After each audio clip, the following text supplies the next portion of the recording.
আচমকা আগুনে দুর্গাপুর প্রজেক্ট লিমিটেডের ৮ নম্বর ইউনিটে পুড়ে ছারখার হলো স্টেশন ট্রান্সফার, একই সাথে সাপ্লাই ব্রেকার।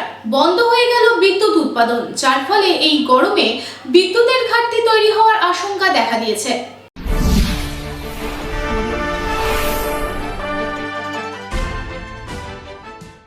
আচমকা বিকট শব্দে আগুন স্টেশন ট্রান্সফরমারে, একই সাথে সাপ্লাই ব্রেকারেও আগুন, যার জেরে ৬.৬ কেভি ট্রান্সফরমার পুড়ে ছারখার।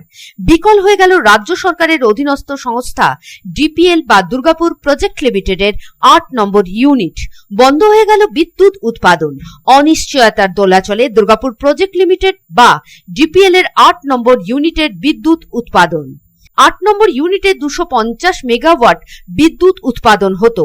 এখন এই ইউনিট বিকল হয়ে যাওয়াতে এই গরমে বিদ্যুতের ঘাটতি তৈরি হওয়ার আশঙ্কা দেখা দিয়েছে।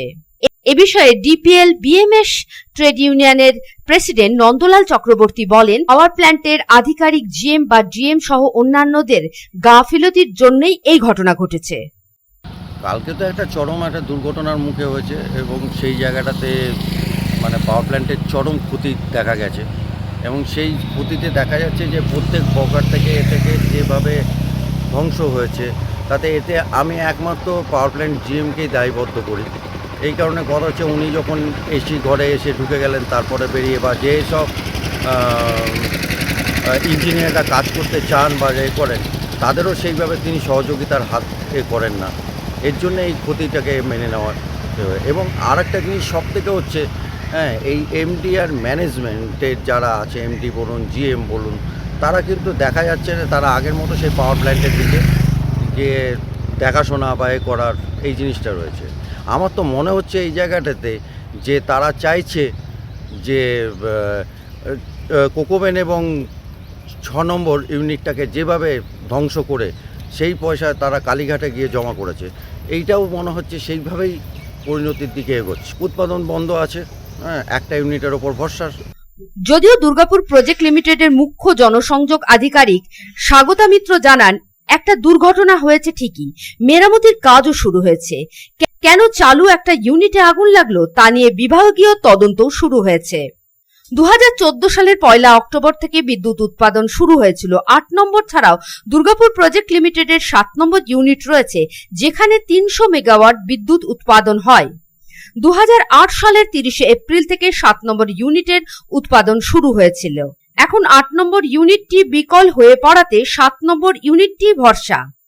ঘটে গেছে ভোর রাতের সময়, ওই ৮ নম্বর ইউনিটের যেটা স্টেশন ট্রান্সফরমার, ওটা হঠাৎ পুড়ে গেছে।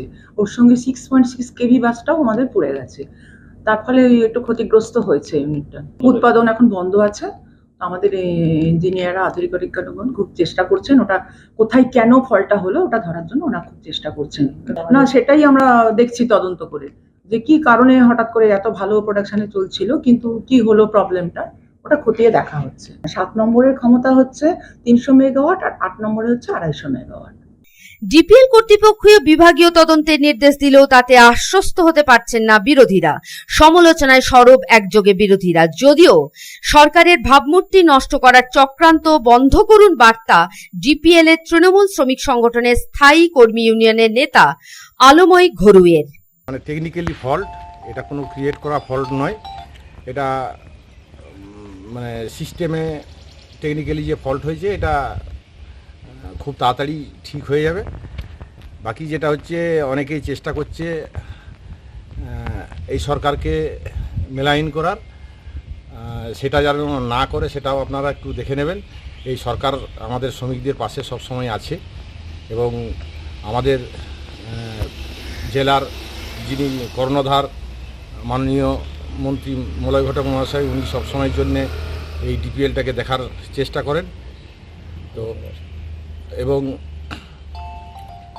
এই শ্রমিকদের পাশে সবসময় তিনি থাকেন। আমি চাইবো যে এটা নিয়ে কেউ যেন কোনো কিছু সরকারের বিরুদ্ধে কোনো কিছু না করার চেষ্টা করে। দিদি আমাদের সবসময় পাশে আছে আর এই প্রবলেম খুব তাড়াতাড়ি, খুব শীঘ্রই ঠিক হয়ে যাবে। তবে বিকল হয়ে যাওয়া ডিপিএল এর ৮ নম্বর ইউনিটের বিদ্যুৎ উৎপাদন আবার কবে শুরু হবে আর বিদ্যুৎ ঘাটতি বা কিভাবে মিটবে, সেটাই এখন লাখ টাকার প্রশ্ন। দুর্গাপুর থেকে সাধন রুজের report, Public Times. Raniganj Rambagan doctors colony অবস্থিত সঠিক চিকিৎসার অন্যতম ঠিকানা সাধু মেডিকেল। এখানে নিয়মিত বসছেন রানীগঞ্জের সুনামধন্য doctor Deep Mukhopadhyay, MD general medicine, gold medalist, DM nephrology, kidney বিশেষজ্ঞ সোম থেকে শুক্র, এবং নিয়মিত বসছেন নিউরো বিশেষজ্ঞ ডক্টর সৈকত সাহা প্রতি বুধবার। এছাড়াও রিউমাটোলজি ও ডায়াবেটোলজি রোগ বিশেষজ্ঞ ডক্টর সুধা সত্য চ্যাটার্জি থাকছেন মাসের দ্বিতীয় শনিবার। MD DM endocrinology, gold medalist, sugar ও thyroid specialist doctor Subrata Chakraborty থাকছেন প্রতি মাসের দ্বিতীয় শনিবার। নাক কান গলা বিশেষজ্ঞ ডক্টর অমিত শঙ্কর গুপ্তা থাকছেন প্রতি বুধবার ও শুক্রবার। এছাড়াও ইউরোলজিস্ট ডক্টর রণবীর কুমার সাধু মেডিকেলে থাকছেন প্রতি শুক্রবার। তবে বিশেষজ্ঞ ডাক্তারদের চিকিৎসার সুবিধা পেতে হলে যোগাযোগ করুন সাধু মেডিকেলে। আমাদের কন্ট্যাক্ট নাম্বার 9547008010, এছাড়াও 9832984839।